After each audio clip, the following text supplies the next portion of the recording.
You begin to tell us a little bit about yourself and your background. Um, well, my background is varied. I've done, like many other people, done a lot of different things. Um, uh, I've had accounting practices. I've owned commercial industrial businesses. Currently, what I'm trying to do is finish 3 books, and lecturing across Southern California and the western states, trying to get out information that I agreed to put out regarding the Earth dilemma, the situation that we all face here. Unfortunately, and I apologize, I'm 2 years behind schedule. I was supposed to start lecturing 2 years prior to this. I've really been out since October of '93. It'll be almost a year. And that's currently what I'm trying to do. So a lot of my energy and focus has been going towards that. Now, you're in contact with the Andromedans. Who exactly are the Andromedans? They're a particular race that exists in the constellation of Andromeda. They're just one of thousands that exist out there. They are the particular races that I talk to and have had contact with and have given me and shared information with me are human. They're white-skinned to light blue-skinned, anywhere from 4 foot tall to 8 feet tall, and they are human in every way. Now, where did they originate, Alex? All human life originated in Lyra. And when Lyra fell during a war, long before one of the stars there exploded, they migrated out from Lyra during a war in order to preserve the race, and they went to different parts of our galaxy. So all human life originated from Lyra originally. Because of their environment, they will, from generation to generation, pick up physical changes depending upon the surface and the organics of their planets, and so on and so forth. The different colored race skins have to do with genetics involving the stars in which that they're exposed to. So that's basically where they came from. So their primary home star then is Lyra? Yes. And is that currently Originally still their home star? No, there's no human life in Lyra. So now where do they exist now? In the constellation of Andromeda. Okay. Throughout the constellation? Yes. Okay. They must be very plentiful then. There must be a great, vast civilization there. Yes, there is. It's an ancient race. Have they described what their civilization is like to you? Yes, they have. Could you go into some of the details that strike you the most about their civilization? They're essentially, no matter where they are, they're a one-world government. Their society would be approximately 4,700 years more advanced than ours on a spiritual level. On a technological level, they're 50,000 years. Now, but there's a balance between their technology and their spiritual. In other words, the technology they create is based on a spiritual necessity to evolve, and not on one to defend themselves, even though it can be used for that.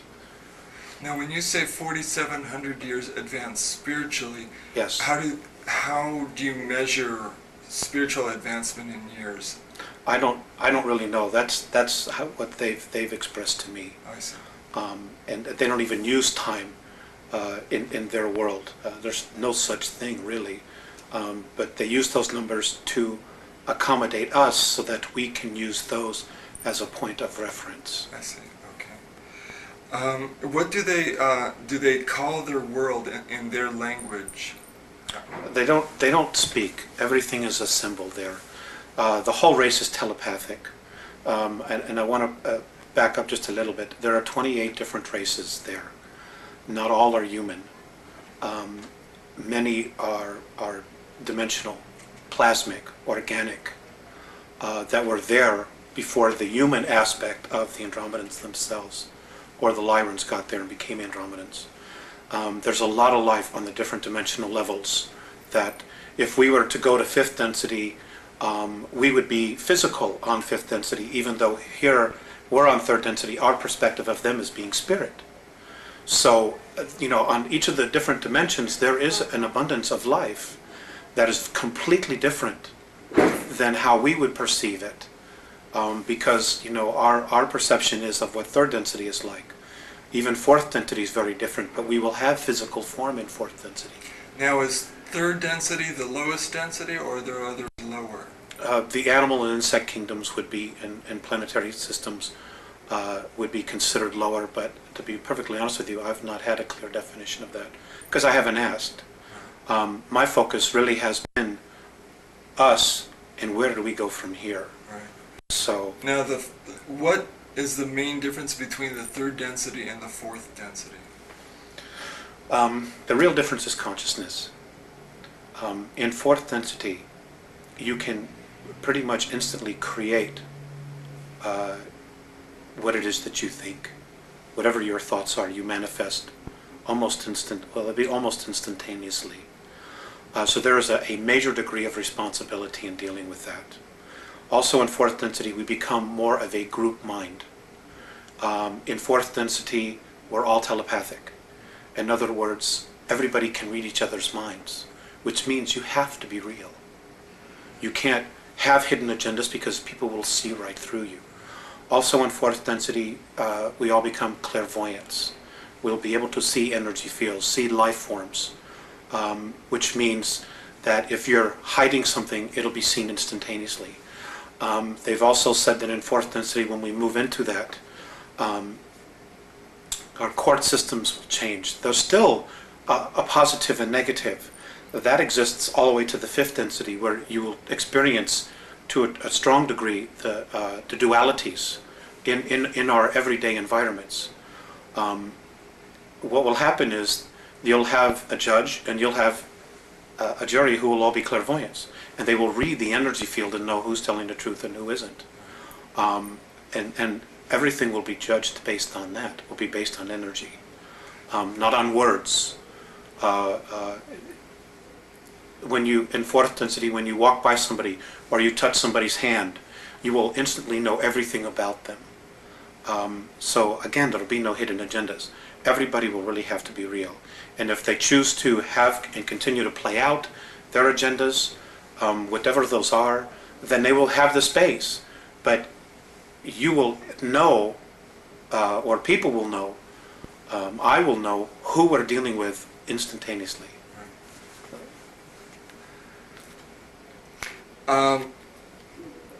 What is there an economy, and what is the basis of their economy? Is it like a spiritual economy, or is it like the value? I've heard some people describe their views of other extraterrestrial civilizations as having a spiritual economy where the amount of psychic energy you put into something is given a value. Have they expressed any how their social systems work? As far as the Andromedan culture, I know a little bit about. Children go to school. Essentially, everybody is given exactly. They go through a birth process, just like we do. Those that are physical, they go to school for anywhere from 120 to 150 years. They're taught all of the major sciences and arts. There would be equivalent to PhDs or doctorates or masters, whatever you want to call it, in all of the arts. It is at that point, once they're done with all of that education, that they choose what it is that they wish to do or to evolve. And they can change their mind anytime they want. The whole purpose is the evolution of the soul and life. They're given whatever it is that they need to do that. I'm not aware of crime or whatever, or anything along those lines. Their whole focus is on education and not distraction. If it's something that is not educational, from what I've observed, it's just simply something they're not interested in. They just have it within them to constantly evolve on an educational as well as a spiritual level. And whatever they need is there for them to use. I'm not aware of them having to pay anything for it. No. it just, to my knowledge, it doesn't exist. Now, is art and music important to them too? Yes, all of it is. But those things are very different than what we perceive. Art is creation to them. Things that are created out of thought, out of the isness, what they call isness. The Pleiadians call creation what we call God. Things that are created just by thought, by nature, they consider art. They use extensively holographic technology. Music, their music is of the universe, of what the music that certain planets make as they rotate around their sun, what different solar systems make as they revolve around their sun, and what whole systems, the sounds and energy that they create, to them that's their music. And then they put things together, different constellations, different star systems, they'll put those together and overlap them to create music. It's different than what we just pull out of thin air here. How have they expressed what their daily life is like? Is there a solar day for them, or is there night or day, or what is their daily life like, or periods of life? There is really, to my knowledge, no set schedule. I'll give you the example of what I observed on one of their motherships. They don't require much sleep, to my knowledge, simply because I guess they're very healed. Their beings, their physical form, they're just incredibly healed. They're just in touch. There is no night and day. They don't need to experience that. Although I'm sure other races have that, but the Andromedans don't. They're just constantly stretching themselves, trying to evolve and experience more and more and more all the time. They're happy people. They don't have the extremes of emotions that we express here. In fact, I've been told that virtually few races in the entire galaxy express the realm of emotions that we experience here. They're just always in a very wonderful space. They're not a civilization that really judges. They do accept things the way they are, with the exception of when those things threaten their particular lifestyle, or what they're about, their essence, and others, what other races might experience or perceive as a threat. Now, Alex, you said they're evolving spiritually. What do they want to evolve towards? What spiritual goals do they have? I guess to be just the best that they are, to be completely at one with all that there is, at all times. There are 11 creational densities, and my understanding is that within each of the different creational densities, you change your physical form.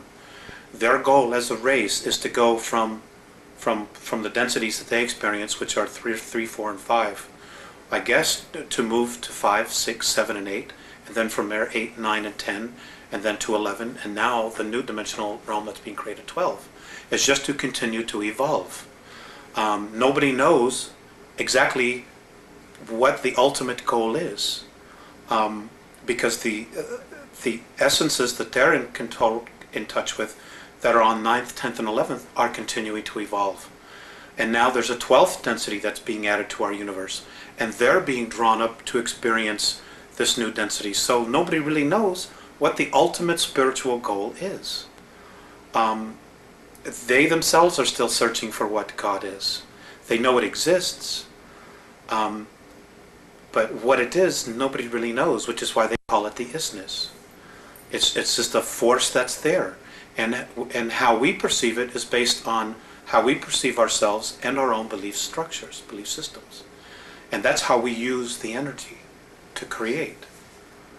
Now, you mentioned that they're in contact with essences from the 9th, 10th, and 11th. Yes. Can you describe what they describe these beings to be like to them, and what they would be like to human beings? It's just pure consciousness. What their daily lives are like, I don't know. I don't have any idea. Have they described them at all in any sort of detail to you? Just light. Just light. Just light. Oh, just light. Just light. That's all I know. Okay, now, what abilities do the Andromedans possess that exceed those of Earth humans? You've mentioned telepathy. Well, You've mentioned that's an interesting question, and I don't know that I necessarily like the way you put it. The abilities that they have are latent in everybody. They just haven't lived in a society that has been screwed with like we have been here. They're all telepathic, they're all clairvoyant, they're all healers because they're taught all of the sciences. They're whole. I guess that's the only way that I can put it to you, is that they're completely whole. Every soul knows who they are, they know who they've been, they know what their reincarnational past has been. They as a soul have a personal agenda, which every time they incarnate they're consciously aware of. So they know where they're going. They see improvement in themselves life after life after life. We, if we hadn't been so screwed with here, would have the same abilities. We could very much be where they are. But we've been manipulated incredibly for the last 5,700 years on an intense level every day. Our real manipulation really started about 14,000 years ago, when the Orion group started manipulating our DNA structure. So it isn't that they're better, because they're not. We're just different. We're a little bit behind than they are because of our manipulations here. But the real bottom line here is we're all spirit. We contain a soul. That soul is a part of all that is. And that soul has been really trying to be recognized in each of us.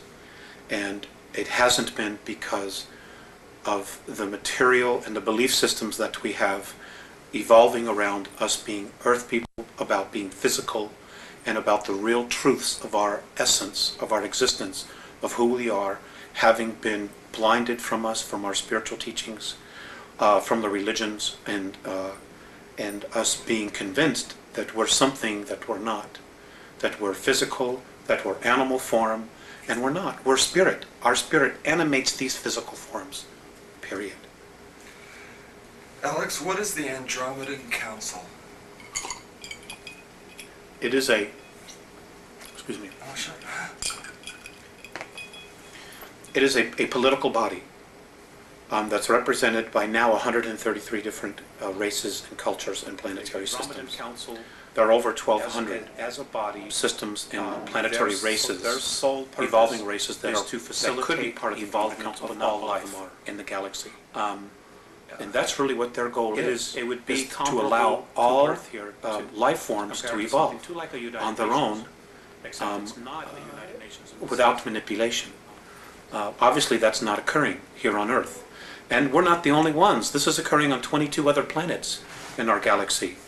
But the other planets are not stuck in the muck that we are, to the degree that we are here. And this is a major concern for them, because we're not moving in a direction that we should be moving. There are elements here that are definitely holding us back. And because Earth has become this real prize, and not only Earth, but us as well. So I'm getting off a little bit. Okay. I want to stay with your questions. So its overall goals then are to elevate the spirituality of all life forms in their own particular ways. Evolutionary ways, right. Okay. They evolve according to the degree of their consciousness. Now, how and why was it first brought into existence, the Andromedan Council? I don't know. I do know that it was formed. It was formed shortly after the Orion Wars, which was a huge war that lasted 600,000 years in our galaxy. And it was predominantly between the humans, the human race, of which there's all kinds of humans, hundreds of billions of humans, and those of reptilian races that do coexist in our galaxy. Now, there was no winner, by the way. Apparently both sides got so tired of killing each other, they just kind of stopped. And and a undeclared truce was formed. And I know in Orion, where there's a very large group, they have their own political group called the Orion Group, and the humans and other life forms that came together formed the Andromedan Council. And there are others, you know, that are a small part of each of the galaxy, and other galaxies apparently have their own little groups where people come together and decide, you know, what's happening, or they communicate with each other. There's trade, there's bartering, there's a sharing of wisdom, of knowledge, of essences, so that everything can evolve together, and you know, work in an unconditional love type of space. You're lucky. You're a lucky person, I think. I know you have a very difficult task, but I think you're very lucky to be given this wisdom. I think you're very lucky. When did their interaction with human beings on Earth begin? 1980. 1980? 1980. And how did that begin, and what was the essence of that interaction? Okay. It really all evolved around the Pleiadians themselves. Earth has been the subject of discussion for a long time. The real attention and focus really started when we started detonating our first nuclear weapons. We did, as a race. Nuclear weapons had been used here in our ancient past hundreds of thousands of years ago, because there have been wars here between a lot of different factions, predominantly most of them human. The Pleiadians had agreed or offered to come back here and try to help raise the consciousness of the planet. Well, apparently what happened was, when they got here, they were really faced with their past. The Pleiadians had had incredible civil wars amongst themselves and other wars. And they had just moved into a fourth and fifth density consciousness, and they didn't want to come back here and take the warrior space again. And because of the Greys' involvement here, and the Orions, and a small group from Sirius B, and the Orion group, and a group from Rigel that are here as well, and others, they didn't want to come back here and have to move into warrior space. So they started dragging their feet. In other words, they didn't do as much as they needed to do. Well, as this is occurring, you know, changes in our galaxy are also occurring, and they're moving at a much faster rate. So the Andromedans finally said, well, you know, what are you doing? What is happening? What have you accomplished? And the Pleiadians basically said, you know, we're having our own conflicts dealing with this, because the Pleiadians themselves have a tremendous amount of karma with our solar system, you know, with Mars and Earth. They simply just weren't as motivated as they should be or could have been to start making the changes here. They also had made some communications with the Earth governments that didn't go very well at all. So basically they said, well, we don't know what to do.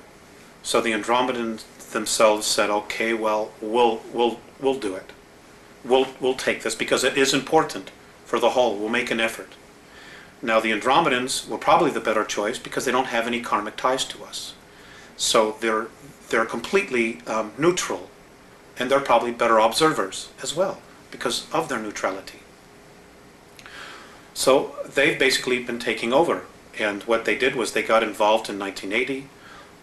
They're working with the Pleiadians, with the Sirians. They have... Which group is Sirians? From Sirius A. Sirius A. So what they're doing here now is they're trying to raise the consciousness.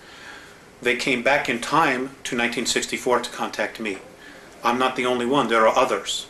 There are also other people who are mediums or channels, or whatever word you want to add to it, who are also getting information on a spiritual level. Octurians are also involved.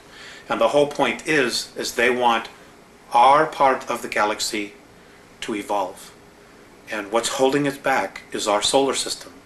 And what's holding back our solar system is the consciousness of humanity on the Earth. The Earth herself, as an entity, spiritual entity, wants to move into fourth and fifth density. But she can't yet, because of the consciousness of humanity. And in order for her to do it without humanity, one of two things have to happen. Humanity either has to shape up, grow up, as the Andromedans say, or humanity has to be removed and get out of the way. Cleansed. Or... Exactly. Whatever term you want to use. But those options don't necessarily involve us using our free will. So that's the dilemma that we have. It's like we are so entrenched in our belief systems that the reality of our belief systems is being chipped away daily, to what we think is real. And an overlapping degree of thoughts and energy are being introduced that hopefully will open our perspective, enough people's perspective, to the point where we can experience a real leap in consciousness here. And we have to do this quickly. We have to do this by 2001 in order to really... In a particular month? Between July and August. And what's happening? That's the probability. What's happening July, August 2001? Well, basically nothing, but, we're creating our future. Much of our future, that our belief systems, is being focused on the Book of Revelations, on other prophetic disasters that are to occur. So you're talking about self-fulfilling prophecy? Right. We're literally going to create it. We're literally going to create our own demise. Because we're buying into belief systems that say we ourselves are not mature enough or grown up enough to take care of our own selves. So we need somebody to come in here and take care of us. And that's an absolute recipe for disaster. Because, who would want to come down here and save us from ourselves?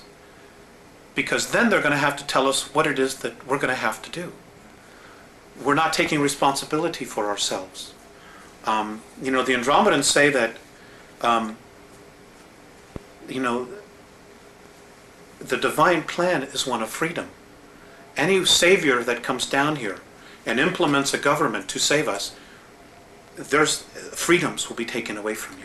So that whole system of belief was part of the system of control that was set up in the first place. That's right. A lot of it has been Gray and Orion manipulations.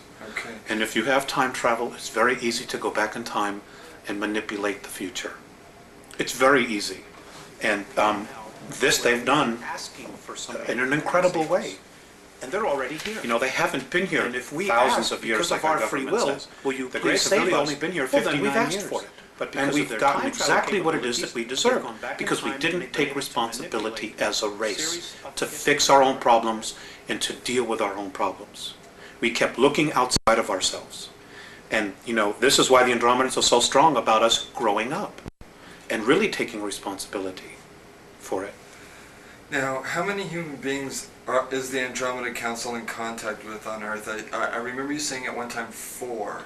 To my knowledge, they're in contact with 4. Beyond that, I don't know. I don't know if there are more, if there are going to be more. I know there's one in the United States, there's one in South America, one in Asia, one in Europe. But there are other groups that are here, over 170, who may also on some level be talking to people and communicating, whether it's physical or telepathic or through mediumship, dealing with the different spiritual levels.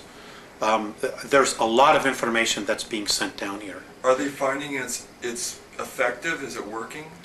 To a degree, it's not working as quickly as they want, simply because most people are incredibly apathetic.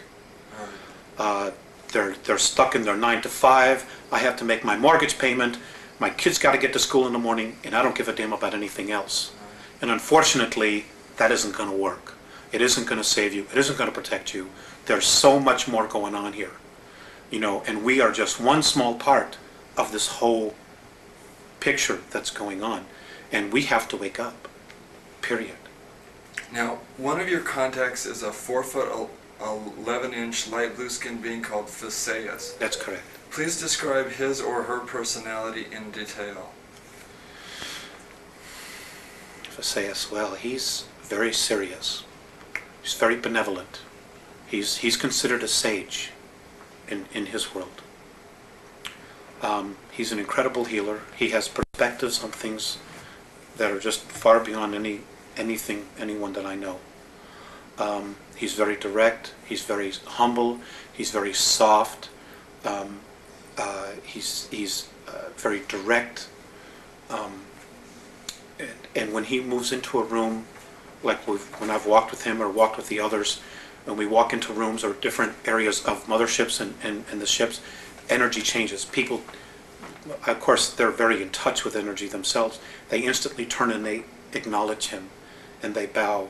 I guess he would be considered an Ishwish, or a Yahweh, an Abral, or I don't want to use the word God. An elder. An elder, you know, of tremendous of wisdom and insight, and they take very seriously what is going on here, and the manipulations, the things that the Greys, the Orions, and the Reptilians are doing here. They're appalled with what's going on here. The other one is Morane. Oh, let me get to Morane in a second here. You mentioned directness twice. With that in mind, what was the most memorable interaction you have shared with Phaseus? They're all memorable. But I guess the single most, well, there's been two, one that just occurred. But prior to that, the single most important one was I had just had a contact, and we had spent about an hour or so together, and I was very depressed, very sad. And as I'm leaving the ship, I was crying, and I turned around and I looked at him. And he looked at me and he smiled, and his words were, "The love that you withhold is the pain that you carry."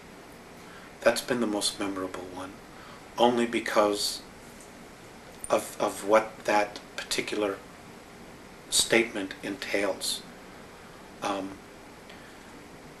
When we leave our physical form, and you know what many of the Catholicisms teach, you know, you're judged by God. It just simply isn't true. We judge ourselves. And what I read in that statement is that when we cross over, we look at the places in our life where we withheld love, that we maybe didn't give enough. And we judge ourselves on that. So that's been the most profound one for me. And Morane, he's a 7.5 or 8 foot snow white skinned hairless being. Also, he's light blue as well. Oh, light blue. I'm sorry. He's light blue. Can you describe his or her? Oh, he. Can you describe his personality then in detail? He's serious, but he also has a really good sense of humor. He can snap me out of my depressions very quickly, and he has just a different perspective on of looking at things.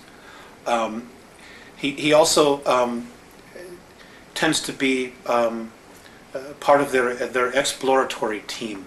In other words, you know, when there are times when they need to defend themselves or they're confronted with something, he takes on a military type of role. He's very, very fatherly, big brother. He's also one that, you know, he shows more emotion. He'll give you a hug or he'll put his arm around you, and he's just really, really wonderful in that sense. He's more human in that sense. He's not as sterile sometimes as Phaseus would appear to be. It's not that they're not loving, but you know, sometimes Morane is a lot more animated. You know, and I can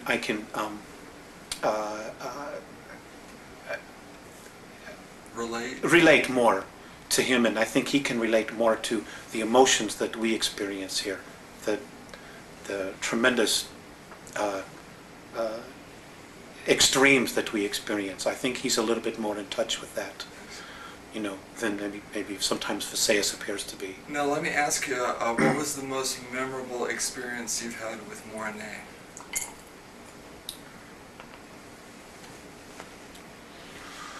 I can't talk about that. I won't talk about that. Okay. Now, please describe where and when you were born and your youth. That's not something I want to talk about either. Okay. In detail... Because it's not about me, it's about the information. Okay, that's fine. In detail, please describe your first contact at 8 years of age in 1964. I didn't really know anything about it. I just knew that I supposedly had fallen asleep, and when I woke up it was evening. Everybody had been looking for me, and I wasn't where I was. And when I took him back to show him where the imprint was, we were playing hide and go seek, and this was in the peninsula of Michigan, near Woodstock, Michigan. And people had been looking for me, and I wasn't there, and I got a spanking, because I wasn't where I was supposed to be, and I'd been missing for hours. I didn't really know what had occurred until the second contact, which was at age 14, where I was told what had happened, that they had given me a physical, they had given me a suggestion to forget because of my family members just simply wouldn't understand. And they were right. They were very right about that. Why was the physical necessary? Well, they do that all the time. They do that to everybody, to make sure that you're physically fit, because they genuinely care about your physical health. And if there are problems, they want to make us aware of it and maybe offer a suggestion, like maybe you shouldn't do this, you shouldn't do that. Some people are even experiencing healings.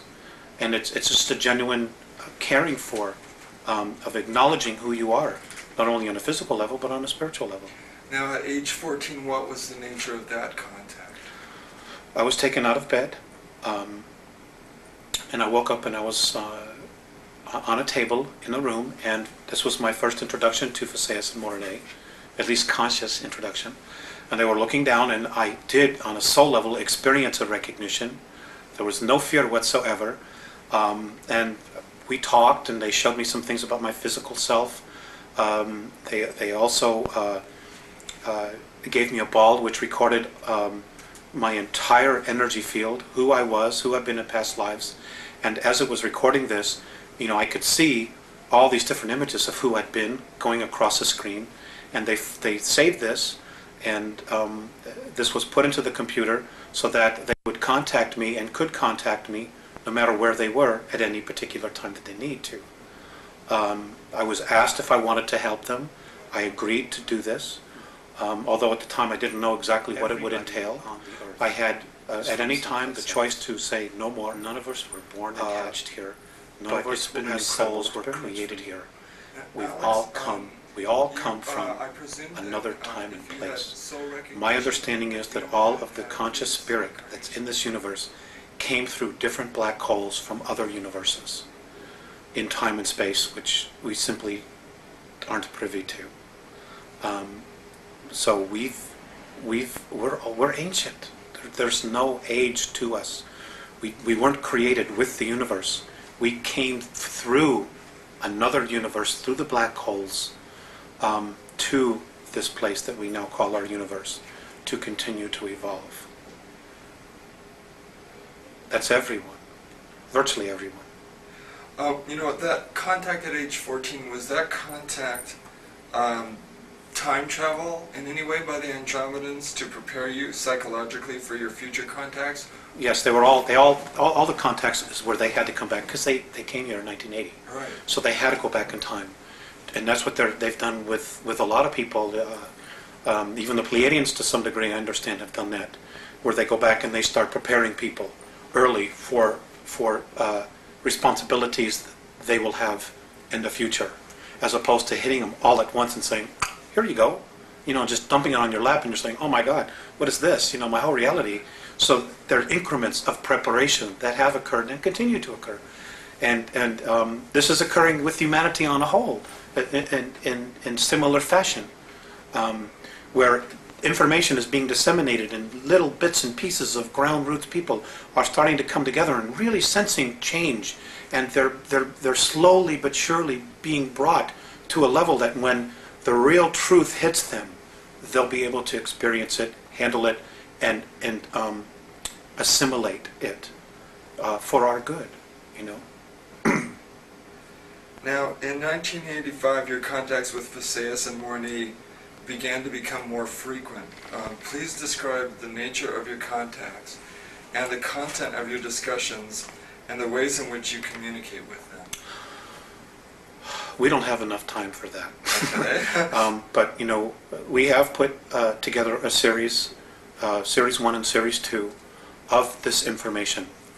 In 1985, it really started to, the information, they were physical, it evolved around the Greys, the Earth agenda, our spirituality, religions, Earth governments, Earth history, our genetic creations, the 22 different races that have actually colonized the Earth at one time or another, and who we have within us genetic racial memories of, within our DNA.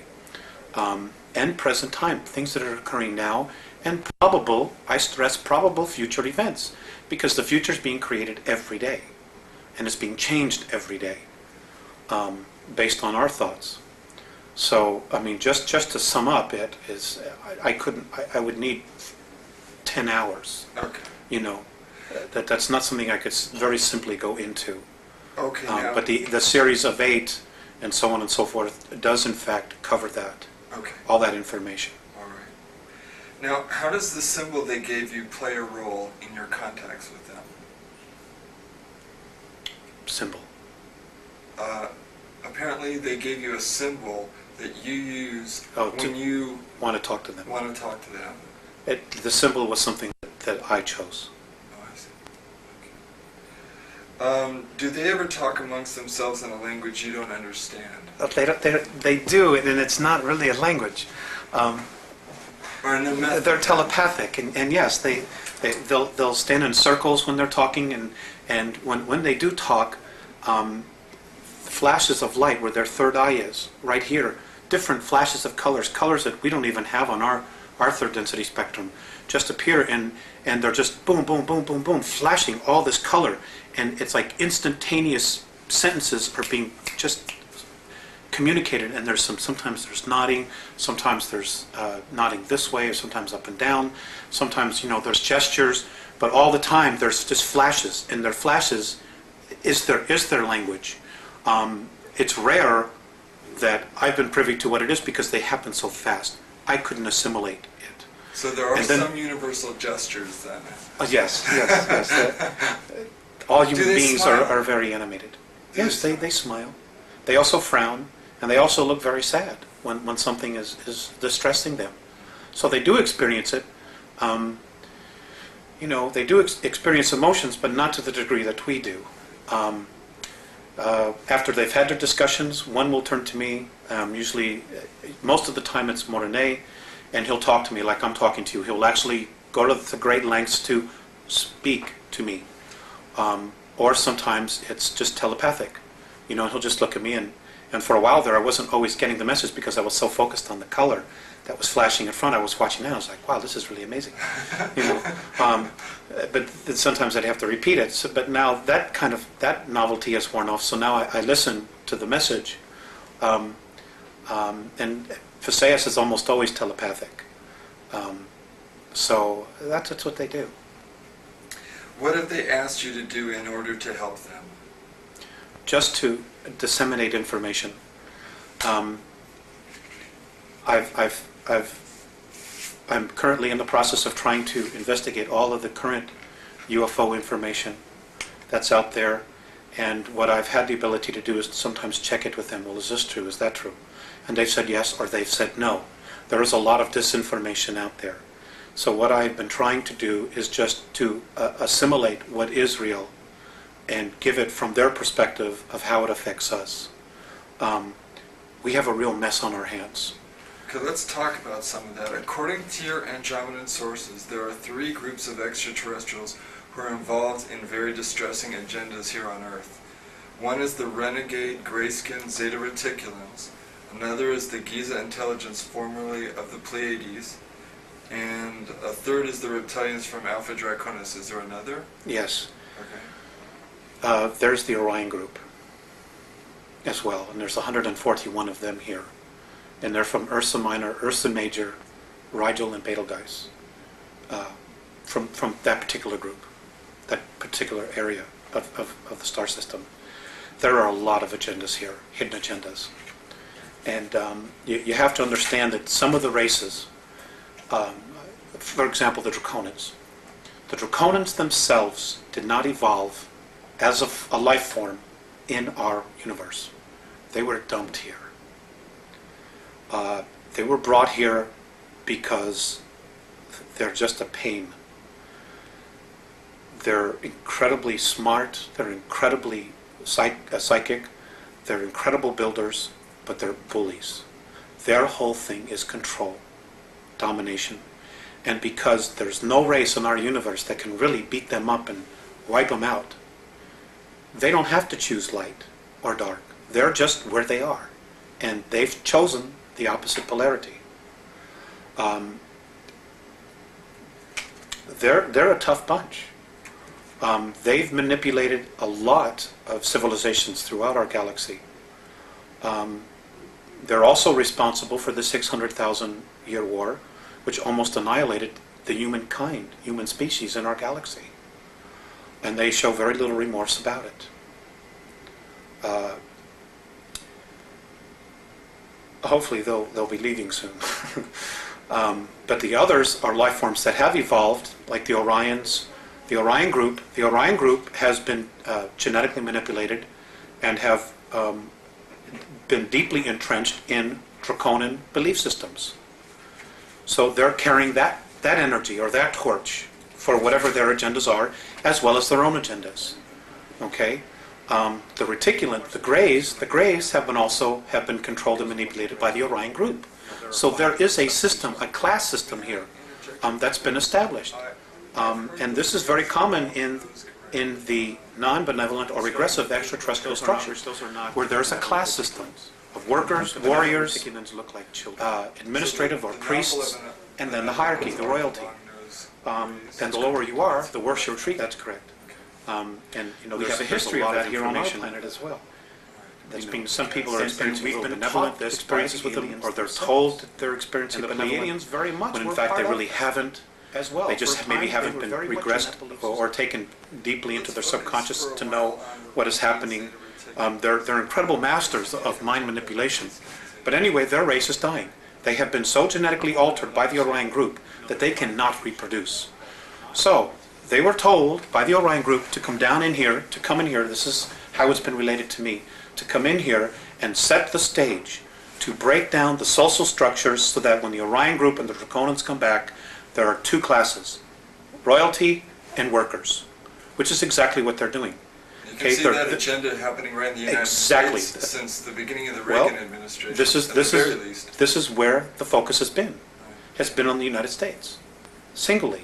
And there's been a reason for that, which we'll cover in just a little bit, but let me get my thoughts out here. Which is exactly what the Greys have been told to do. And they're doing it. In the meantime, they themselves have their own agenda. They see us, because of our genetic stock of having the DNA of 22 different races and the racial memories of trying to breed, to cross the genetic bridge so that they as a race can have enough genetic stock to continue to propagate their race, which according to the Andromedans, they're destined for extinction. What they're doing is not going to have any long-term effects to propagate their race. So they're desperately trying to do what it is that they're trying to do before all the other two groups get here. The Greys also themselves want to be free from the manipulation of the Orion group, just like we as a race want to be free of their manipulation. So there's this incredible triangle of crap that's hanging all over us, and all these hidden agendas and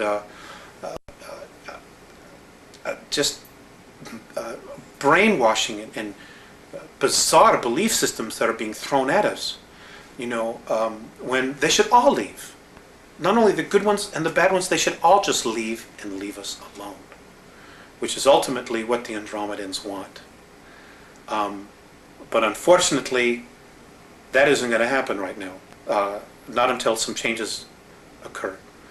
We have to begin to raise our consciousness. Right, we need to. Right. And the first thing we need to do is we need to stop warring with each other.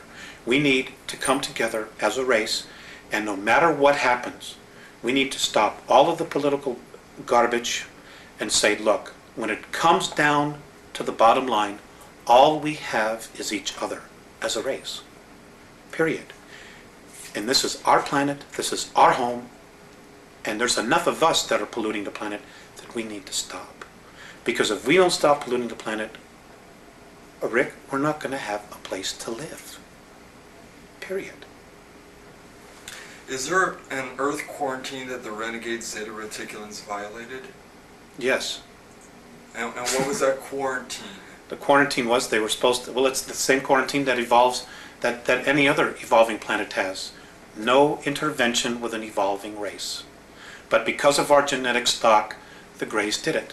Now, but they did it in such a way that they didn't totally violate our free will. You know, they dangled a technological carrot to the government, and the government took the bait. They said, sure, you know, for their own reasons, they took the bait. And there was an exchange of technology, you know, and there was a treaty that was signed. And this is a dilemma that the Andromedan Council has. You know, if the United States military had said, go away, the Greys would have had to have left. So was this the Air Force Base situation or the Eisenhower situation where he had representatives? Is this the one that took place in the 50s? Yes. Okay. Yes. All right, and this was with the Long-Nosed Greys then? That's true, and there were two groups there as well. The 17 Syrians from Sirius B who are still here were also witnesses to this, to add credence to it. Okay. So, now, and there are also, now just to add to this, the Andromedans have also said that in 1933, when the Greys really first got here, that they had actually approached the Germans, and the Germans said, no, you're out of here. We already have an agreement, and apparently the Germans were in touch with Giza intelligence. So the Greys left. They didn't pursue it at all. And they found their next opening here in the United States. let's go digress just a moment. You mentioned Sirius B. They have a relationship with the Dogon tribes in Africa, correct? Is that correct? Yes, I understand that there is some ancestral genetic connection there.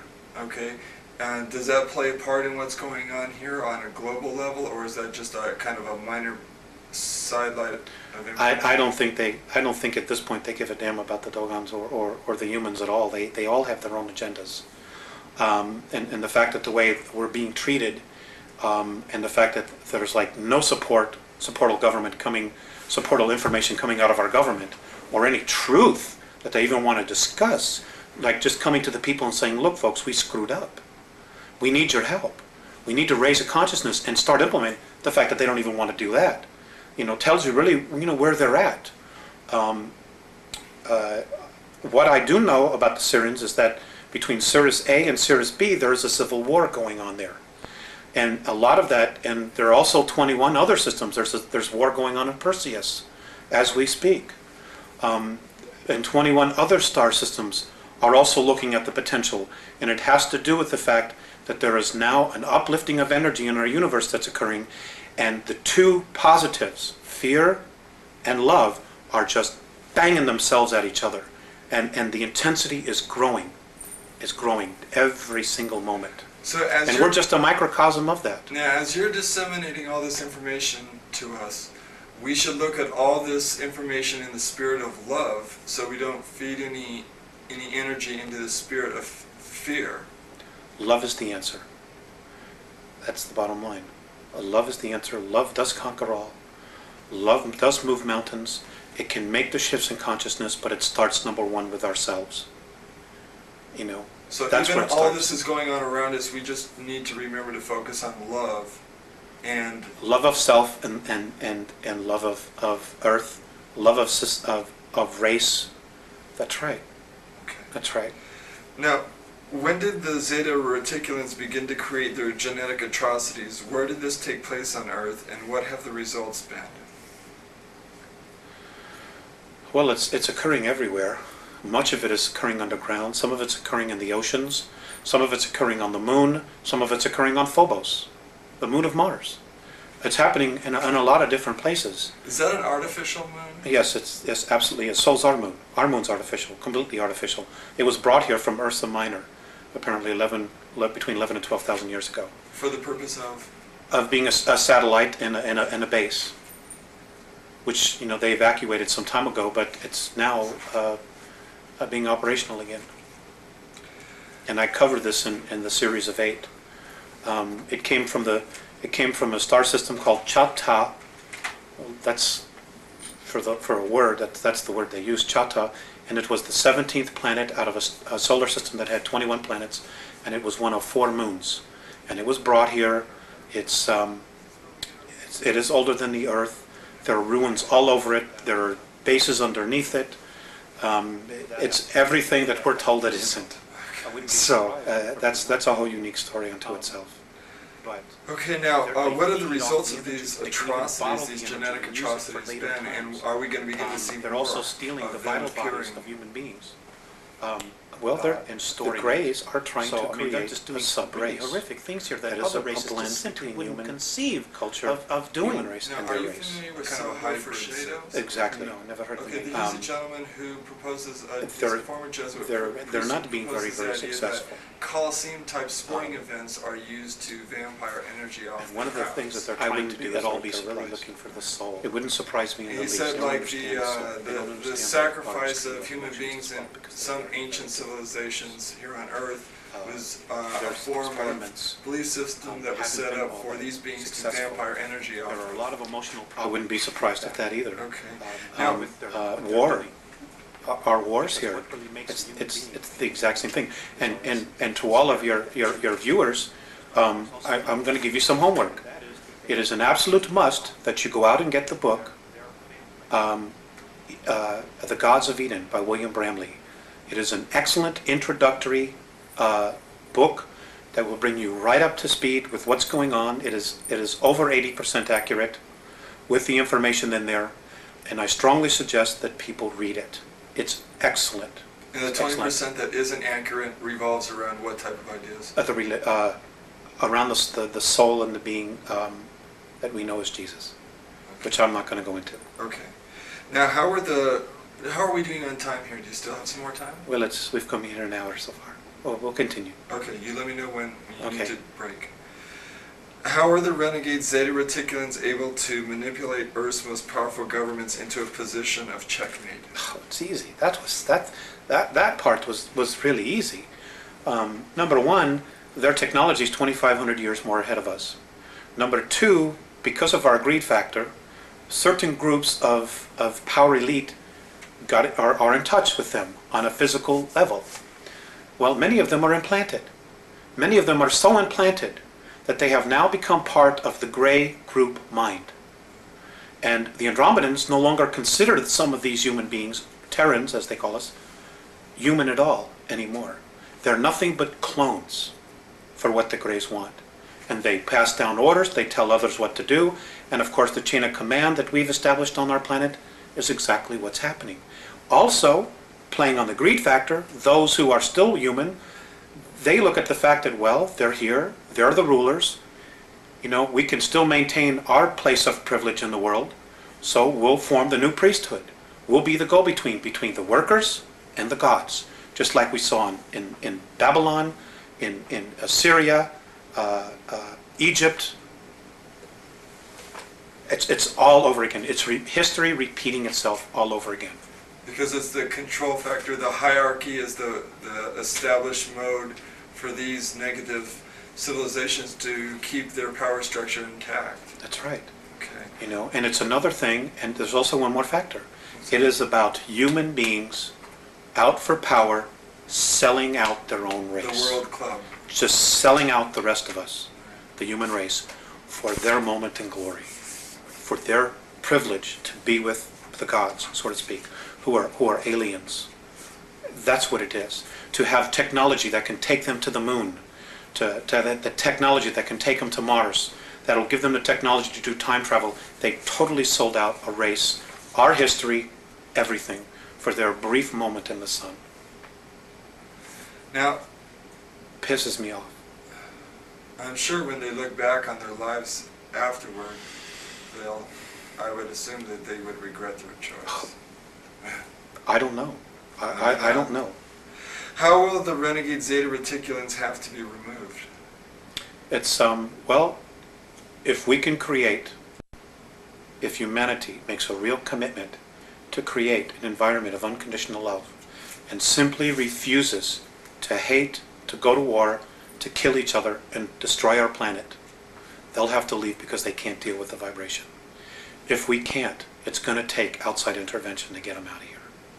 Period. Are the renegade Zeta Reticulans going to try to deceive humanity with an elaborate religious event they are staging? The perceived second coming, yes. I have been told to really beware of that they are very capable of playing out the second coming, creating a clone who will look like the image on the Shroud of Turin, which, by the way, was one of their deals. And this soul will have holographic imprints and information regarding all the world's religions. He won't have a soul. And yes, I mean, we've been led down this path of the book of Revelations, that this is God's word. This is the way it has to happen. And you know what? God didn't write the Bible. Man wrote the Bible. Period. ETs didn't write the Bible, but some ETs did tell those souls, those men, what to write. And we have been led down this path where we totally will succumb our free will to become subservient. And I'm not here to offend anybody, but really think about it. Really think about, what we've done and what our history has been. We've been to this place so many times before, and we still haven't gotten it right. And we're still not going to get it right unless we do it as a race and just cut out all the crap. Period. Now, that leads me, I'm going to jump a question. Do they have control of the world media? Oh, greed does.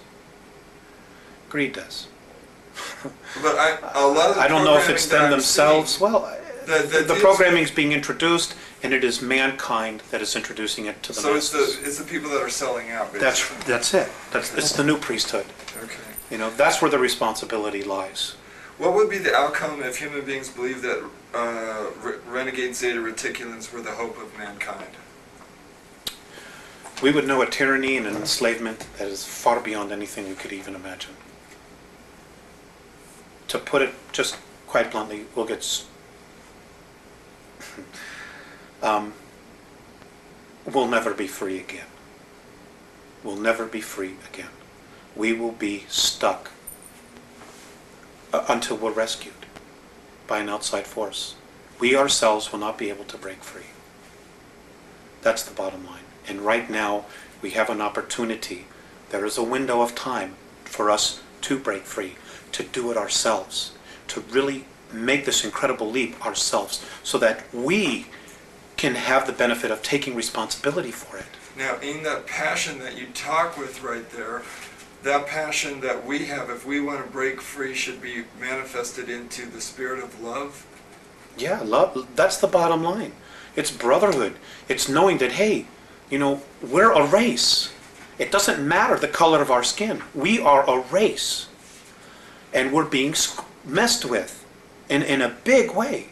We're being manipulated in an incredibly audacious way. They're just mocking how stupid we are, when we're really not stupid. But nobody will tell the truth. Nobody will come out and say, hey, none of this is right. We would have never meant to live this way. And they had no right to come down here and mess with us the way they've done that. And the real strength in us, in our own permanent evolvement as a race, will come from us standing up, taking a stand and saying, you know what? No way. We're not going to do this. We're not going to destroy ourselves for your enjoyment, so you can feed off of us. You had no right to manipulate our governments, to create wars. None of this was right.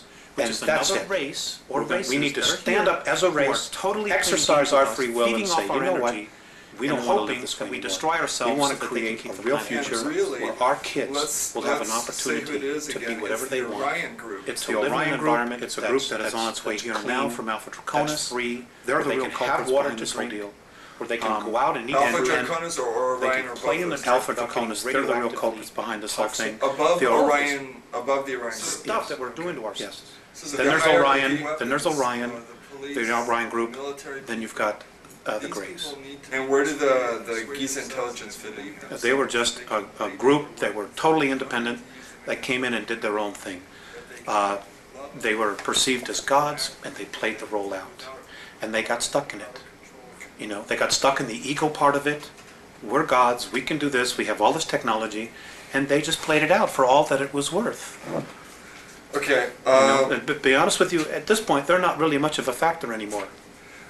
Giza intelligence. They're not much of a factor at all anymore. What should a human being do if they encounter a renegade Zeta Reticulan? What would your advice be? Stand in their truth. If you can't run, stand in your truth and just look at them. If they try to project their thoughts into your head, you just stand firm with who you are and you say, no, you are not coming into my head, you are not taking me over, and you are not going to violate my free will. I don't give a damn who you are. Leave me alone. Period. Because if it's a benevolent, they will not try to do it. They will not try to take you over. They will not try to put crap into your head so they can feed off of your fear. Period. All right. Excellent. Okay, I'm going to skip the Giza intelligence for the moment then, and we'll go to the Alpha Draconis. Can we take a short time out? Oh, definitely. Thank you. Rick, there's something else I want to stress here, and that is, and this is something that the Andromedans have really stressed. There is no race any better than us. Just because they're different, just because they're more evolved, doesn't mean that they're better. We are equal. We're just not maybe as aware as they are. But that doesn't mean that any race is any better or any less. In fact, we're all equal. So we should not worship anybody? Hell, no. Absolutely not. That's how we got into this mess in the first place. Right. Absolutely. If you want to worship somebody, worship the God within you. That's it. Worship no one else. And if you're going to have a tyrant in your life, let it be that part of you that's critical of you. Let that be your only tyrant. Don't give anybody else any power outside of your physical form to be a tyrant, to control you, or manipulate you in any way. Be yourself. Because if you are yourself, you're a part of God, and that part of you knows what to do. It knows the right way to live. And, and this is really interesting. Because of our genetic makeup, of the 22 different races, and all of the DNA and the racial memories that we have and the genetics that we have, because of the fact that we are spirit, do you know, and this is an incredible thing, do you know that the Andromedans actually consider us royalty? They consider us royalty. We obviously aren't acting like royalty, but we're the only ones in our galaxy that can make the claim to having the genetics that we have and the possibilities and the capabilities of doing what we can do as a race. We're the only ones. They actually consider every single one of us royalty. Now, think about that. I guess all beings that would try and be spiritual and raise their spirituality in essence would be royalty. Yes, I suppose that's true. Okay, let's talk a little bit about the ringleaders then of this whole orchestration that's going here on Earth. According to your Andromedan sources, there are 22 races originally colonized the Earth, the first race being the Reptilians from Alpha Draconis. What was the nature of their colony here? Well, they're Hyperborean. Basically, they're explorers. And they're also genetic engineers. They would just colonize. They would take samples. They would hang a flag and say, this belongs to us, just like we did with the moon. But except we weren't the first ones there. Exactly what we've done. They were explorers. And they would just go to a place, they would see what was there, they would explore it, if there were minerals that they needed, if there were other life forms, organisms, whatever it was that they needed, they took, and then when it was done, they had enough, they moved on, and just kept exploring and expanding their realm of exploration or territory. And you said they were dumped here. Originally, Right. Originally they were. They Right. were dumped in Alpha Draconis. Nobody knows exactly where they came from, and my understanding is that even in their ancient history, they don't know exactly where they came from. But they were left in Alpha Draconis because that particular system offered them the highest probability of survival. And from there, they were able to create craft, space travel. I mean, they're magnificent in what they did, and they're to be commended for what they did. But the fact that they need to control and dominate and manipulate to the degree, sorry, I have a problem with that. And so does half of the other of the galaxy. That's just the way they are. They're the biggest bully. Nobody can beat them up or wipe them out, so therefore they have no motivation to change. So that's the space they hold. And You know, the Andromedans actually consider them the ultimate warriors, which says a lot, you know, for whatever reasons. A lot of bullies end up destroying themselves. Well, that's something that may possibly need to happen, we hope soon, or I hope soon. You know, because we need to be free. We need to have our shackles that we've been put around us let go of, so that we can really evolve. And you know, we have awesome potential. We really do. We have been, as a race, we have been through so much here. We have so much experiences, you know, and because of our emotions, which is really our strength, which really sets us apart from all the other races out there, even the other human races, you know, we have tremendous capabilities to create things. And, you know, but we need to get clear of what's real and what isn't. You know, we also need to get really clear about being able to create our own future, to create our own reality, and not have somebody say, well, that doesn't work for me, so you're going to have to do this. You know, play God and ruler over us. You know, sense of responsibility is right. so important in all of this. It's with any sense of power, with any knowledge, comes responsibility. That's exactly right. And the divine plan is one of freedom, free expression. Free expression, free expression, free expression. It is not one where they want to implant us and they say, you are going to be a worker, you're going to be this, you're going to be that. Sorry, that's not what it's all about. And if anybody tries to force that stuff down your throat, fight it. Okay, so the Andromedans tell you that the Alpha Draconans are here now. Where? There are 1,833 of them that have been living underground between 100 and 200 miles beneath the surface. They've been here, some of them have been here a long, long time. They have lifespans that are thousands of years. They're carnivorous. They are not friendly to mankind, at least the ones that are here. Are you saying carnivorous, they eat humans? Yes. And they need to be, they won't eat a dead human, it has to be alive at the time of the killing. Their preference is children. You know, and we've been told, you shouldn't talk about that. You know, there are other people say, well, you better not talk about the reptilians. You're just going to have to turn off your televisions. Bull. You're going to have to get in your car. Why not? Have to fire everybody who According to the Andromedans, they're responsible for nothing, 31,712 children disappearing. You know, this apathy's in the last got to 25 end. years. Otherwise, the way we live is going to These children were food. And I'm supposed to just shut up and not that's say the anything bottom about line. it? Because you know, and I'm not coming from a fear state. I'm really quite angry about the apathy and the fact that, you know, when people give lectures and try to tell us, people want to stand up and fight with them. Westchester County, New York, Look at what's happening around us. The indications are everywhere. Why are we allowing this everywhere? The truth Why is now people an obscure want to stay thing. in denial about it? You know, the lie is the norm. How are they able to, There's something wrong here. What's wrong with this picture? how are they able to come up out of this? Sorry, I'm getting crazy. And do it? Or no, you're not. You're Tunneling just systems expressing everywhere. frustration. Aye. And also there are groups Why, aside from the carnivorous aspect to the Alpha Draconans, why else are they dangerous to humanity? Because they don't like us. And what are they willing to do with humanity? Eat us.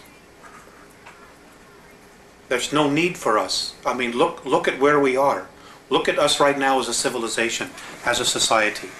Okay? They don't need anything. They have all this technology that they want. We can't really offer them except maybe work, do some work for them.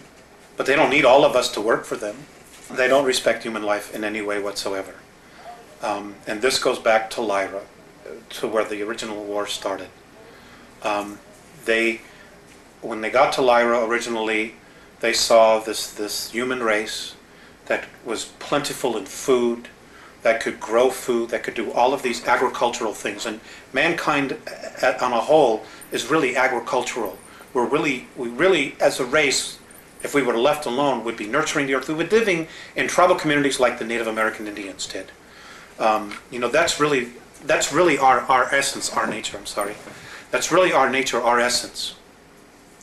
And, you know, the cities and the culture that we're living in now has totally cut us off from the land, from what our real essence is, which is nature. And you know, we're starting to feed off each other now. It's like so bizarre. You know, I can't, it's like when I see the Andromedans or when I've been exposed to the Pleiadians, when I see how they live and they teach and they live with each other and they respect each other, and I come here. It's like, you know, it reminds me of that sentence that Abraham Lincoln, that quote that Abraham Lincoln once said. You know, if you are above the earth looking down, you could be an atheist. But when I'm on the earth looking up and seeing the heavens, I know there's a God. It's like the duality. And I think enough of us, more of us, really need to start taking the perspective that what we're doing here isn't right. You know, we need to get in touch with what's out there, with just the whole idea that, God, how did we get here? What makes me be here? You know, as opposed to going home after work, turning on TV, watching 3 hours of television, going to bed, getting up the next morning, going to work and doing the same thing over and over and over and over again, like robots. Throw the televisions away. Just throw them away. Okay, what are the physical characteristics of the Alpha Draconans? What do they look like? I don't have that. Maybe it's in the car. They're ugly. I mean, they think we're ugly too. You know, and I guess it's all a matter of perspective and belief system. In my belief system, and I'm only taking responsibility for me, they're ugly. They're anywhere from 7 to 22 feet tall. They can weigh up to 1,800 pounds. They're reptilian. The ones that have stubby tails, if you see one that has no tail, he's of the warrior class or the worker class. The longer the tail, the higher their rank. When you see one with long tails, with winged appendages, he's considered royalty. Whenever you see one, you ought to just run like hell. You shouldn't approach it. You shouldn't provoke it. Just get the hell out of its way. Just get out of its way. Just run. You know, there is a way to kill them. If you can't cut off their head, they have two hearts. There's one here, underneath this armpit, and one here. Or if you can't get to that area and you need to slow it down, you need to hit it right above its groin area. It has a very large liver. You need to wound it there to slow it down. It is not something where man-to-man combat you're going to be able to deal with, because they apparently have the strength of 12, 15 men. They're incredibly quick. They're incredibly psychic. They know what you're going to do before you do it. And you know, if they get here in mass, we got real problems. Real problems. What do the Andromedans advise human beings to do if they encounter an Alpha Draconan? To leave. You leave its space. Get away. To get away. What if they can't? Then they can't. And if they can't? They'll usually be killed. And what have the Andromedans spoken in any detail about what a human being should do if they are in that position? For karmic purposes? Look, that's not karmic at all. Or a lot of these, you know, all this metaphysical stuff, you know, where you chose to be here. A lot of, you know, in some situations that's true. When you're creating your reality and in your space. But when you're being invaded, that's not karma. That's a violation of free will. You know. If your free will is being violated, Alex, what should you do? You should ask for help. Okay. Ask for help. Put a call up to God. Put a call up to heaven. Put a call to the Andromedans, the Pleiadians, whomever. Just put a call up and deal with it. You know, I don't know. I mean, that's just the nature of the beast.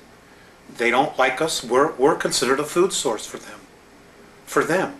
You know, we're a food source for the Greys, but in an entirely different way. Have they taught us to be carnivorous through the belief systems? Have Yep. they taught us to eat meat and eat flesh? Well, it lowers the body's vibration. It lowers the body's vibration. So, If our body vibrated at a higher length, we would spiritually be evolving regardless of what our religions were teaching us. And they can't have that. They can't have us being free. So, They can't us not being in control, because then we're responsible for ourselves. so as we move away from eating meat and more towards vegetarianism, we begin to raise our vibrational level and break this cycle. It helps. Not everybody has to stop eating meat. It's not an absolute requirement. It certainly helps. But some people's belief systems will be that they just need a piece of meat. And for whatever their reasons are, that's fine. If you want to eat meat, that's fine. But you know what? Feed your mind. Feed your mind with spirit, with questions about existence, about what it is we're doing here, why we're here, what the hell is really going on. Why is it that I have all these material things and I'm still miserable in my life? Well, you know, I know that a lot of people with questions, where are some of the truthful answers? You mentioned no one reason book, that The Gods of any Eden, of this that you has to felt occur really at all. strongly about.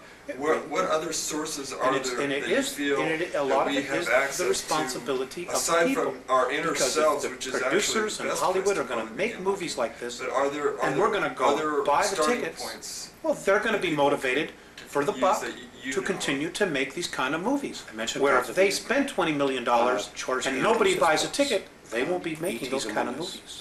There's a lot So of it comes information back in there to that not only deals people with the ETs, taking personal but also the world responsibility political for government, what they think, which right what now they is want to very believe, dangerous and what for it is that they humanity. want to create, because it's part of the great Do plan. the Andromedans really Part of feel the, that we'll be of able their to aggressive reach that alien window? plan. To Right keep now it's us undecided. in jail. Okay, do And not that's the pass scary go. part. They don't know. Keep us in jail. What would help Um, push it forward? Oh God, suddenly I draw a blank. Okay, just as you I don't think know. about it, interject it into All right, the I really don't know. Ask- Except for just, start listening Well, the to television people app, that our are television talking. program's conditioning Start our really minds. paying attention to what's going on. Or is that just human My grandfather used to have a saying, believe nothing that you hear and half of what you see. I wouldn't believe a thing that comes out of Washington, D.C. In fact, it's my own personal belief that this next election that's coming up next year in November, that every American should march on Washington, D.C. and should fire every single person that's there. They have run this country into the ground. They have totally sold us out to the United Nations for a buck, for the debt. And, even the monetary system, it's just a belief system. We could change that tomorrow if we wanted to. I mean, we're so intelligent. We could create something different, but we're believing, we've got to have this money. Do you know that we're the only race in our galaxy where people starve, that people are homeless? I mean, it's such bull. It doesn't have to be like this. If you're alive and you're on a planet and other civilizations, even the draconian races, they take care of their own. They don't sell out each other like we do here. They don't throw somebody in the street because they don't have a paper, which is really what it is. And the only value on it is what we believe it is. They just don't have that. They don't let children starve. They don't feed grain to cattle that feed 20% of the population and let the other 25% that need the grain starve. It's unconscionable. They would never even think to do that. But we do it here. For bucks, for money, for power. That's part of that conditioning process that's been going on 5,700 years. That's part of it. But the responsibility is that there are people that know what's going on and they play the game anyway. They don't have the courage to say, look folks, let's deal with the realities here. We don't have a guy that's strong enough in office as president to stand up and say, you know what, ladies and gentlemen, we've really been sold out. That there are forces within our government, like what Kennedy tried to do, that just flat out want to destroy the United States because we're too good, because we have too much. Instead of raising the consciousness and the life, everyday life, what's the word I'm looking for? A standard of living of instead of raising the standard of living that we have globally, they would rather just destroy the United States, destroy our standard of living so that we're comparable to everybody else. So now everywhere is a third world nation. And that's exactly what they're doing. And they're doing it for power, for greed. We're selling out our own, and something's got to be done. Could you describe the human military bases on the dark side of the moon, Mars, and the Mars probes as related to you by the Andromedans, and how the Alpha Draconians fit into this scenario? The Mars probes, the Russian and the US one, they're gone. They were destroyed. They're history. There's no secret here about, well, it's taking pictures privately.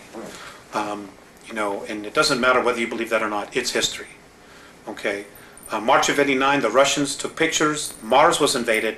We had a human colony there of 300,000, so I'm told. One was underground, one was above ground, Adam and Eve. They're conquered. They're being taken over. The human beings that are from Earth, that volunteered or were kidnapped to go there, are in deep trouble. Many of them have already been eaten. Some of them have already been killed. There is nothing we can do here as a race to help them. So that was Mars was conquered by the Alpha Draconians. That's right. They came in. There's 100,000 of them there. They have approximately 2,111 scout craft there. They're in an area underground that is 64 square miles, known on Mars as the area of Tempe Terra. That's where their base is. Now, It's an ancient base that they had. It's over 1 million years old, and the last time it was in full bloom was 317,000 years ago. Now, if we begin to train all our telescopes on that, are we going to be able to see activity going on there? I suppose that we would. I have a feeling that they already are seeing incredible amounts of activity, but they're not allowed to say it. They're just not allowed to say it. Nor, who's going to want to jeopardize going to jail, being ridiculed, being fired, giving up everything they have to come up and say, well, I'm an astronomer, and I was looking at Mars, and I saw alien craft, and I know there's a base there, and it's being conquered by reptilian aliens. Who's going to have the guts to come up and say it? Nobody in the power elite. Nobody wants to blow their mortgage. But somebody's going to have to, right? Well, yes. But eventually. It's going to be too late by the time they do it. Is that what you're thinking? Yes. And that's exactly what the Andromedans are thinking. You see, you know, there are people probably saying, well, God, why don't they just come down and save us? There's a lot to that. Number one, if we're rescued, we don't permanently evolve ourselves. Number two, we won't take responsibility. If something goes wrong, we can always blame it on them. Number three, it doesn't just change our reality, it changes their reality as well. Number four, the Andromedans and most of the other benevolent races, they don't want to have to come down here and babysit us. That's not their job. It's not their job at all. Now, in the way you told me that... And number four, and I'm sorry, and number five, let me just add this. Look at how we've treated our Earth. Look at how we've trashed it ourselves. You know, they're like, why should we come down here and help you when you don't want to even help yourself? Or even make the effort? You know, the cleaning up the planet, we're giving to government bureaucracies. Well, here's $3 billion here. There's $10 billion there. Here's the super fund to clean up toxic waste, $20 billion. And the place is getting worse. You know, that's not the problem. The problem is on an individual level, on an individual basis. Just don't create plutonium anymore. Just don't create styrofoam anymore. Just tell the industries, the corporations, because we're the ones who control it. We're the ones buying the products. We won't buy it unless you fix it. End of story. Period. We need to change it. It's our planet. We are the bulk of humanity. It isn't the corporations. It isn't the Fortune 500. It isn't the Committee for 300. And it isn't the Trilateral. We could fire all of them if we had to. Period. But it's coming together and it's doing something about it. And it's going to have to be grassroots, and people are going to have to start doing it soon. Are these leaders going to, if we do raise up and do a grassroots uprising, wouldn't they order the military to quell that like they do at Kent State or any other political They demonstration? probably will try. They probably will try. You're absolutely right. There are states actually wanting to succeed But you know what? from the Union. Let's take an example of the American Revolutionary War. Yes, there are 9 different regions. The United States of the population has already been of the colonies designated to be split actually up. rose up They're and getting fought the ready British. to Only totally 4%. dismantle the United States stayed of in the America. pubs, drinking ale. And you know, the only real Doing part whatever, of the United States of and waited to America, see who and would I end the get war, so to see angry who with this, won. is Washington, And then when D.C. we won, 68 everybody square wanted to take miles. credit for it. That's really But it all was it is in really the only United 4%. States. We are in the Republic heroes. of Arizona. And those People in 4% California are in the changed Republic the of face of the California. world. It is Well, those separate America, republics that make up a 210, United States. 12 years, whatever it is Washington, now, D.C. We're right back at the same place where has we're totally called to do manipulated exactly the same thing. everything. Paradox here. We're no longer the United States, what the forefathers founded. It isn't that at all. And Maybe for a brief you know, in 1992, until one side the Congress all the light. approved the UN Charter. Well, what people aren't aware of, because it wasn't printed in the press, in the newspapers, in our controlled media, is that because it's a treaty, it supersedes the Constitution of the United States. The UN Charter is now the law of the land, not the Constitution anymore. And in the UN Treaty, Articles 55 and 56, look it up, folks, prove me wrong, state that the United States Congress no longer has to abide by the U.S. Constitution. As of 1992, the United States of America ceases to exist. They just haven't told the people yet. And they're not going to tell them until after they have outlawed all weapons, after they have totally regulated the Second Amendment and taken everybody's firearms away, so you can't fight, so you can't stand there and be free anymore. This is all part of the plan. This is why the Andromedans are so strong about trying to make the awareness here in the United States, because not only does it control media, but there are some incredibly strong spiritual essences here, people here, you know, and we did this no less than 200 years ago, and many of the souls that were there then have incarnated again, and they're here. Jefferson is alive, their soul. Franklin's alive. Kennedy's back. Bobby Kennedy's back. Martin Luther King. Andrew Jackson, Lincoln, they're all back in physical form. They've all incarnated, they're all here in the United States. Because right now, this is where the battle is, between light and dark. You've got the grays over us, you've got the reptilians underneath us, and between us you've got humanity, of the human, you've got the American people, I mean all of the world, but you've got humanity sandwiched in the middle, wondering what the hell is going on here. Let's talk for another 10 more minutes. Okay. What is the ultimate agenda then of the Alpha Draconians in relation to Earth and to this part of the galaxy?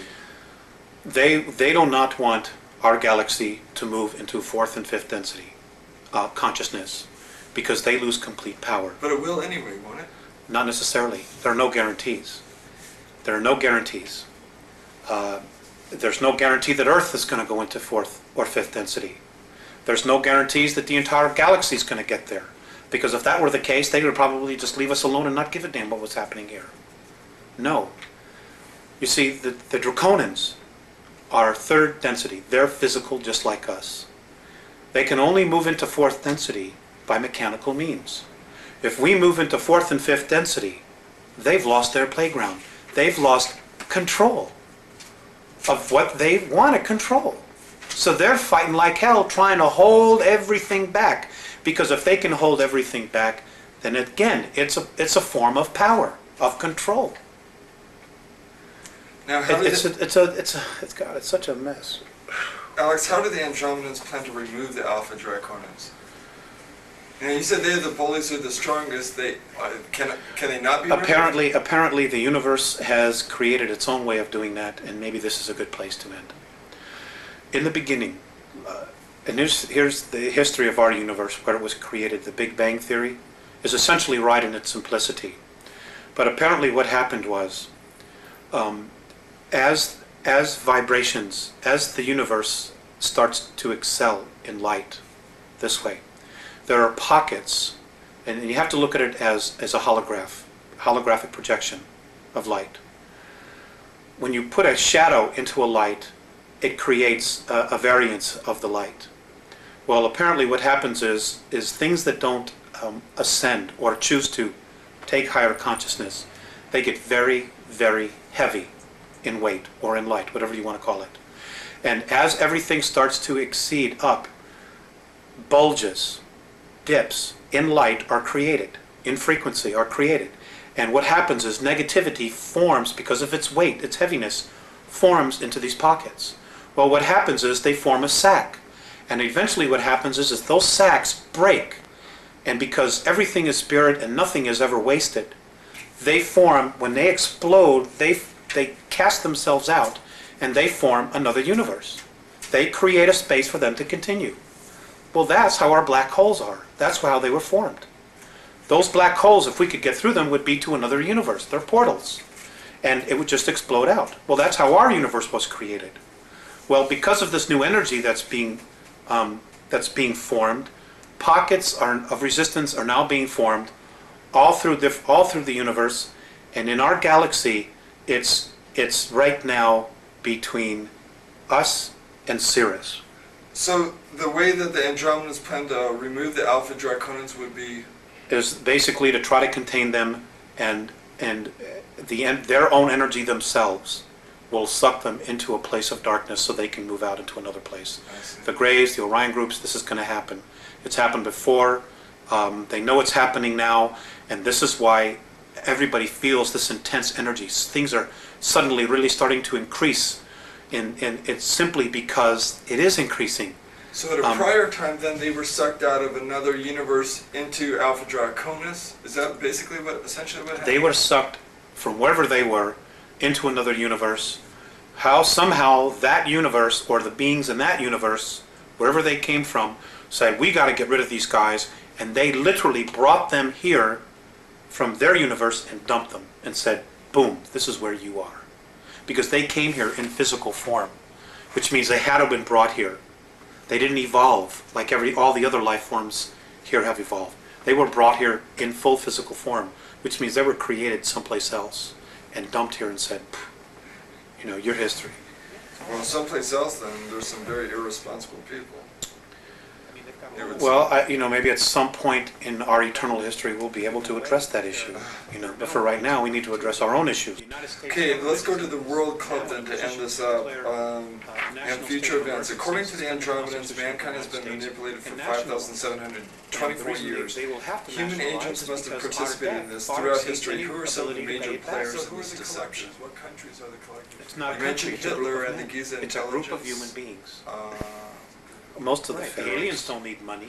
They don't need an American Express and Egyptian gods. So if the rest It's a of us, man-made if thing. the rest of us I simply couldn't say, honestly tell you. I mean, we're history is not chock paying full back of the it. debt, that's it, we're starting over. I think what people need to do is go back and look at what we call mythology and really start Right. giving it a second look. If we had a real Richard president, Thompson, and Kennedy was probably probably his the book, last. although I've not read it, but I've heard others talk about What what does he he does. do? He delves He into the and history, spell it all out. of things. Surround himself with people that And maybe it's also he can important to trust remember to that protect his just life. because it's history doesn't mean it's should accurate. get on History. television, Before because Congress it and all the is houses, been House of over and Representatives, over in and front of over everybody, again. Whoever and spend wins the 3 war hours and give everybody a rewrites real history. education.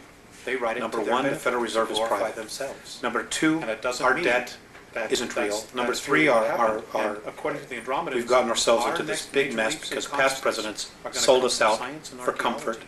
and for They're gonna money, come from any spiritual leader or teacher. and It's gonna come from apologize. science, where science And is then anybody gonna ought to say, tell, and just say that I'm nationalizing all the banks under the United States Treasury.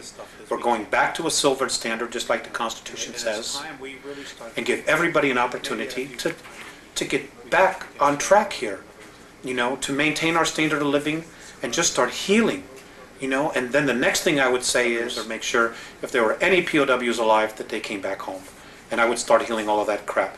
The fact that, that our POWs were sold out because of a debt, because of $3 billion, when we've wasted $3 billion, or a promise to Vietnam, when we've wasted that kind of money on such stupid things as studying the sexual habits of a tsetse fly or frogs mating.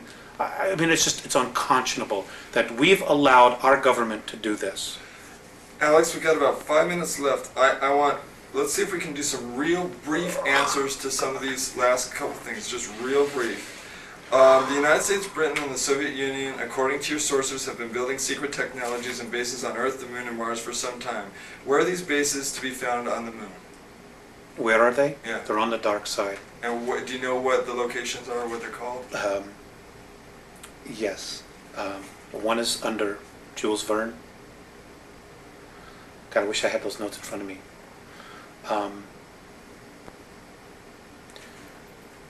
let's come back to that. Okay. Let's Have come they back to told you that. anything about Area 51 or Dulce, New Mexico?